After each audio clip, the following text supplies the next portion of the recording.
ಡಾಕ್ಟ್ರೆ, ಈಗ ಸರ್ಜರಿ ಅಂದ್ರೆ ಏನದು? ಯಾವ ತರ ಸರ್ಜರಿ ಅದು? ಆಪ್ಷನ್ಸ್ ಏನು? ಹೆಂಗದೆಲ್ಲ? ಸರ್ ಯೂಶಲಿ ನಾವು ಸರ್ಜರಿ ಅಂದ ತಕ್ಷಣ ಎಲ್ಲರೂ ಜಾಯಿಂಟ್ ರಿಪ್ಲೇಸ್ಮೆಂಟ್ ಅಂದರೆ ಈಗ ಇದು ಅಷ್ಟು ಕಾಮನ್ ಆಗಿ ಆಗ್ತಾ ಇದೆ ಅಂದರೆ ಎಲ್ಲರೂ ಫಸ್ಟ್ ಕ್ವಶನ್ ಸರ್ಜರಿ ಅಂದ ತಕ್ಷಣ ಕೇಳೋದೇ ಜಾಯಿಂಟ್ ರಿಪ್ಲೇಸ್ಮೆಂಟಾ ಅಂತ ಈ ಥರ ಕೇಳ್ತಾರೆ. ಬಟ್ ಅದೊಂದೇ ಆಪ್ಷನ್ ಇಲ್ಲ. So there are various options of treating degenerative conditions surgically. So first and foremost ನಾವೀಗ ಜಾಯಿಂಟ್ ರಿಪ್ಲೇಸ್ಮೆಂಟ್ ಹೋಗೋಕ್ಕಿಂತ ಮುಂಚೆ ಏನು ಆಪ್ಷನ್ಸ್ ಇದೆ ಅಂತ ನೋಡೋಣ. ಇದರಲ್ಲಿ ವ್ಯಾರಸ್ ಡಿಫಾರ್ಮಿಟಿ ಅಂತ ಹೇಳ್ತೀವಿ. ಅಂದರೆ ಯೂಶಲಿ ಮಂಡಿಯ ಒಳಗಡೆ ಭಾಗ ಅಂತ ಹೇಳ್ತೀವಿ, ಅದು ಜಾಸ್ತಿ ಸೌದೋಗಿ ಕಾಲು ಬಾಗ್ಕೊಂಡು ಹೋಗುತ್ತೆ. ಸೊ ನೀವು ನೋಡಿರ್ಬೋದು, ಜನ ಈ ಥರ ನಡೀತಾ ಇರ್ತಾರೆ. ಅದು ವ್ಯಾರಸ್ ಡಿಫಾರ್ಮಿಟಿ ಅಂತ ಹೇಳ್ತೀವಿ. ಅದು ಮೈಲ್ಡ್ ಟು ಮಾಡರೇಟ್ ಇದ್ದಾಗ ನಾವು HTOs ಅಂತ ಮಾಡ್ಬೋದು. HTO ಅಂದರೆ ಹೈ ಟಿಬಿಯಲ್ ಆಸ್ಟಿಯೋಟಮಿ ಅಂತ ಹೇಳ್ತೀವಿ.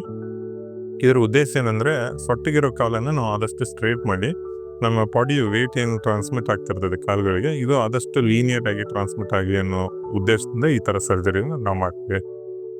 ಇದರಲ್ಲಿ ಏನಾಗುತ್ತೆ ಅಂದರೆ ಹೈ ಟಿಬಿಯಲ್ ಆಸ್ಟಿಯೋಟಮಿಯಲ್ಲಿ ನಾವು ನಾರ್ಮಲ್ ಆಗಿರೋಂಥ ಈಗ ಮೂಳೆ ಈಗ ಈ ಥರ ಬಾಗ್ಕೊಂಡಿದೆ ಅಂತಂದರೆ ಇದನ್ನು ನಾವು ಸ್ಟ್ರೇಟ್ ಮಾಡಬೇಕು. ಈಗ ಇದು ಈ ಥರ ಇದೆ, ನೀವು ನೋಡ್ತಿರ್ಬೋದು, ಈ ಕಾಲು ಸುತ್ತಿಗಿದೆ. ಸೊ ಇದನ್ನು ನಾವು ಸ್ಟ್ರೇಟ್ ಮಾಡಬೇಕು ಅಂದರೆ ಈ ಭಾಗದಲ್ಲಿ ನಾವು ಮೂಳೆನ ಒಂದು ಸ್ವಲ್ಪ ಬ್ರೇಕ್ ಮಾಡಬೇಕಾಗುತ್ತೆ.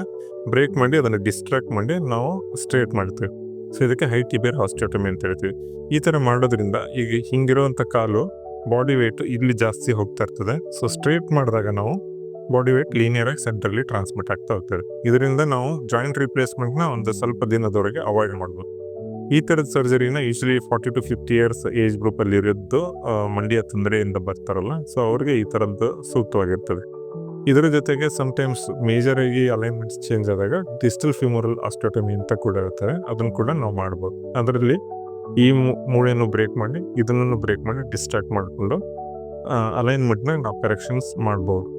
ಸೊ ಇದು ನಾನು ಹೇಳ್ದಂಗೆ ಒಂದು 40 to 50 years ಇರುವಂಥ ಏಜ್ ಗ್ರೂಪಲ್ಲಿ ಮಂಡಿ ಸೌದು ಹೋಗ್ತಾ ಇದೆ ಅನ್ನೋರಿಗೆ ನಾವು ರೀಪ್ಲೇಸ್ಮೆಂಟ್ನ ಅವಾಯ್ಡ್ ಮಾಡೋದಕ್ಕೋಸ್ಕರ ಈ ಥರದ ಪ್ರೊಸೀಜರ್ಸ್ನ ಮಾಡ್ಬೋದು. ಸೊ ಇನ್ನೂ ಅಡ್ವಾನ್ಸ್ಡ್ ಆರ್ಥ್ರೈಟಿಸಲ್ಲಿ ಬಂದಂಥವ್ರಿಗೆ ನಾವು ಟೋಟಲ್ ಇದು ಜಾಯಿಂಟ್ ರಿಪ್ಲೇಸ್ಮೆಂಟ್ ಆಪ್ಷನ್ಸ್ ಕೊಡಬೇಕಾಗುತ್ತೆ. ಇದರಲ್ಲಿ ಕೂಡ ವೇರಿಯಸ್ ಆಪ್ಷನ್ಸ್ ಇದೆ. ಇದರಲ್ಲಿ ನಾವು ಟೋಟಲ್ ಅಂತಂದಾಗ ಏನಾಗುತ್ತೆ, ಮಂಡಿಯ ಪೂರ್ತಿ ಸರ್ಫೇಸ್ನ ನಾವು ರಿಪ್ಲೇಸ್ ಮಾಡಬೇಕಾಗುತ್ತೆ. ಸೊ ಸೌದೋಗಿರೋದನ್ನ ನೀವು ನೋಡ್ಬೋದು, ಪೂರ್ತಿಯಾಗಿ ಮೇಲೆ ಮತ್ತು ಕೆಳಗಡೆ ಇಲ್ಲಿ ರಿಪ್ಲೇಸ್ ಮಾಡ್ತಾ ಇರ್ತೀವಿ. ಇದಕ್ಕೆ ಟೋಟಲ್ ಅಂತ ಹೇಳ್ತಾರೆ. ಪಾರ್ಷಿಯಲ್ ನೀ ರಿಪ್ಲೇಸ್ಮೆಂಟ್ ಅಂತ ಕೂಡ ಒಂದು ಆಪ್ಷನ್ ಇದೆ. ಇದರಲ್ಲಿ ಈಗ ಜಾಸ್ತಿಯಾಗಿ ಒಂದು ಭಾಗದಲ್ಲಿ ಸೌದೋಗಿದೆ ಅಂದಾಗ ಸೊ ಅದಷ್ಟೇ ನಾವು ರಿಪ್ಲೇಸ್ ಮಾಡ್ಬೋದು. ಅದಕ್ಕೆ ಯೂನಿಕೊಂಡೆಲ್ಲ ಅಥವಾ UKR ಅಂತ ಹೇಳ್ತಾರೆ. ಸೊ ಅದು ಪಾರ್ಷಿಯಲ್ ನೀ ರಿಪ್ಲೇಸ್ಮೆಂಟ್, ಯಾಕಂದರೆ ಇಲ್ಲಿ ನಾವು ಪಾರ್ಷಿಯಲಿ ಅದನ್ನು ಸರಿ ಮಾಡ್ತೇವೆ. ಸೊ ಈ ಥರದ ಆಪ್ಷನ್ಸ್ ಇದೆ.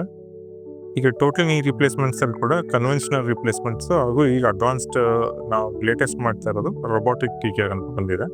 ಸೊ ಇದರಲ್ಲಿ ನಮಗೆ ಪ್ರಿಸಿಷನ್ ತುಂಬ ಇಂಪ್ರೂವ್ ಆಗಿರೋದ್ರಿಂದ ಡ್ಯೂರಬಿಲಿಟಿ ಆಫ್ TKR ಸರ್ಜರಿ ಆಮೇಲೆ ರಿಸಲ್ಟ್ಸ್ ಕೂಡ ತುಂಬ ಅತ್ಯುತ್ತಮವಾಗಿ ಕಾಣಿಸ್ತಿವೆ.